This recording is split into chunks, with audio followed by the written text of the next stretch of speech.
Dear students, आज का हमारा जो टॉपिक है वो इंट्रोडक्टरी लेक्चर है पेपर पैटर्न के हवाले से, जो कि बहुत ज़्यादा इम्पॉर्टेंट है।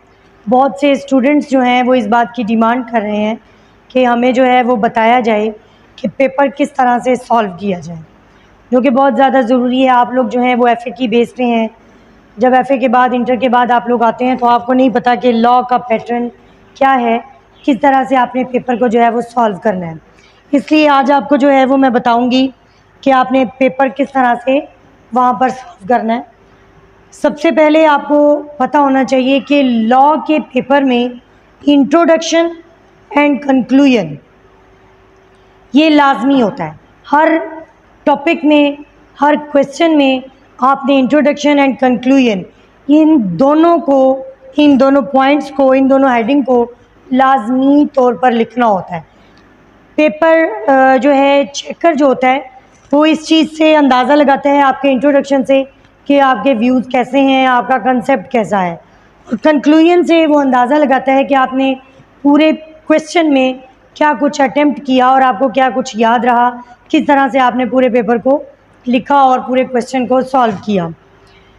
लेकिन 5 सवाल अगर आपको करने हैं या 6 सवाल आपको करने हैं एक पेपर के लिए, तो उसमें हर एक क्वेश्चन में अगर आप एक ही वर्ड यूज़ करते हैं इंट्रोडक्शन का और एक ही वर्ड यूज़ करते हैं कंक्लूजन का, तो वो इतना बेस्ट नहीं लगता और आपका पेपर कोई बहुत ज़्यादा जानदार नहीं लगता। चेक करने वाले को भी वही बात लगती है कि भाई नॉर्मल बात है, घिसी पिटी इंट्रोडक्शन एंड कंक्लूजन और बात ख़त्म। अपने पेपर को, उस पैटर्न को अच्छा बनाने के लिए, अच्छे मार्क्स गेन करने के लिए और पेपर की प्रेजेंटेशन को आला करने के लिए या अपनी तरफ अट्रैक्ट करने के लिए एक एग्ज़ामिनर को, तो आपके लिए बहुत ज़्यादा ज़रूरी है कि कम अज़ कम आप इन पॉइंट्स को जो है वो अलग अलग वीएन में दें। सबसे पहली बात, जब आप इंट्रोडक्शन लिखें तो इंट्रोडक्शन के लिए ये कुछ वर्ड्स हैं जो आप यूज़ कर सकते हैं। फर्स्ट तो वही है इंट्रोडक्शन, सेकंड है इंट्रोडक्टरी वर्ड्स, थर्ड है प्रीएम्बल, फोर्थ है प्रीफेस, 5 है स्टार्टिंग लाइंस एंड 6 है स्टार्टिंग वर्ड्स। मतलब इन सब का एक ही है, इफ्तिताहिया, यानी आपकी शुरुआत क्या है, आपकी मेन बात क्या है, किस चीज़ के बारे में आप बताने लगे हैं। अब यहीं से आपको एक और बात बताऊं जो आपको अट्रैक्ट करेगी आपके एग्ज़ामिनर को।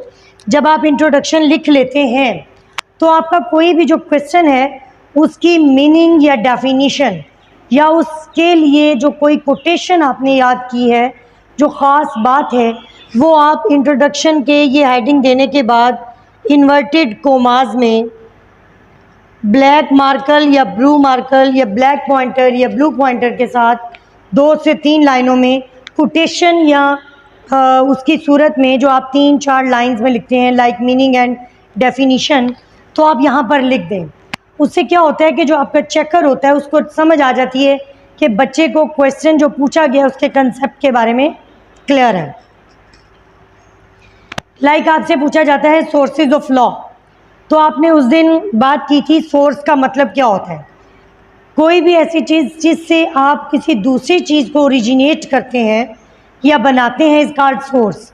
तो ये जो चीज़ है, ये जो 2 लाइंस हैं, ये अगर आप इंट्रोडक्शन के बाद यहाँ लिख लें तो आपका क्वेश्चन जानदार हो जाता है। लाइक अगर आपका क्वेश्चन ऐसा है जो कि लॉ से रिलेटेड है, तो अगर आप यहाँ लिख लें कि लॉ ये या कॉन्स्टिट्यूशन से रिलेटेड है, तो आप यहाँ लिख लें कि constitution is the supreme law of the land.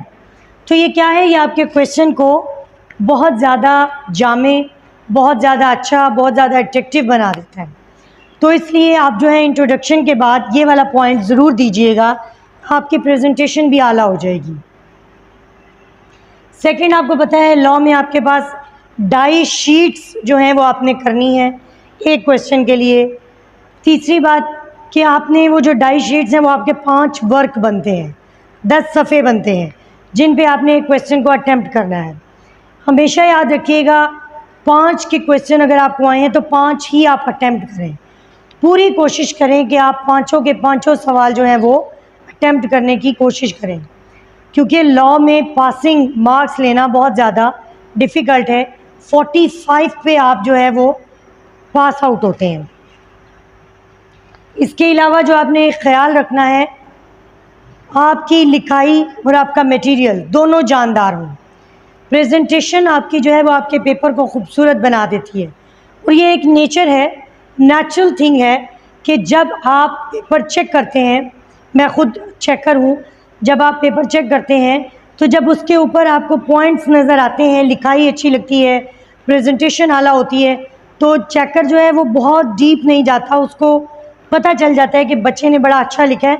वो डीपली जाए भी तो उसको वर्ड समझ आ रहे होते हैं और वो थकता नहीं, बड़े अच्छे तरीके से आपको जो है वो नंबर देता है। अब एक बच्चा है जिसकी लिखाई वैसी है, पॉइंट्स की समझ नहीं आ रही, मार्कर यूज़ नहीं किया हुआ, ज़रूरी नहीं है आप मार्कर यूज़ करें, ना मार्कर यूज़ करने से आपके कोई नंबर नहीं कटते, लेकिन अगर आप मार्कर यूज़ करेंगे, उसको अच्छा प्रेजेंट करेंगे तो इजाफी नंबर आपको मिल सकते हैं।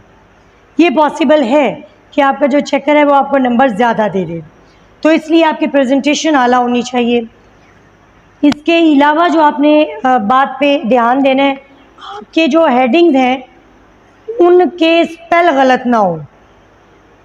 Meaning, derivation and definition is a common आपके जो है पॉइंट्स हैं जो हर आपके क्वेश्चन में आते हैं लॉ के, तो इन पे आप फोकस करें तो आपको पता चलेगा जो डेफिनेशन है या मीनिंग है, यही आपके एसेंशियल्स हैं, यही बातें आपकी जो है वो आगे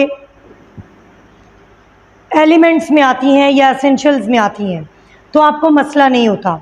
इसके अलावा आपने कोशिश करनी है कि कोई क्वेश्चन अगर फ़र्ज़ करें आपको नहीं आ रहा, समझ नहीं आ रहा, या आपको लग रहा है कि उसकी शॉर्ट फॉर्म है, या आपको लग रहा है इसका मटेरियल कम है, तो उसको आप मिड में रखें, ना तो एंड में ना ही स्टार्ट में।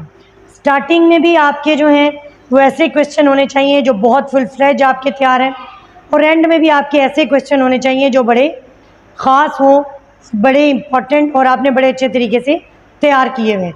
हाँ, जो आपका मिड का है उसमें आप कर सकते हैं कि थोड़ा बहुत आप कि भाई अगर कम मटेरियल है तो आप वो यूज़ कर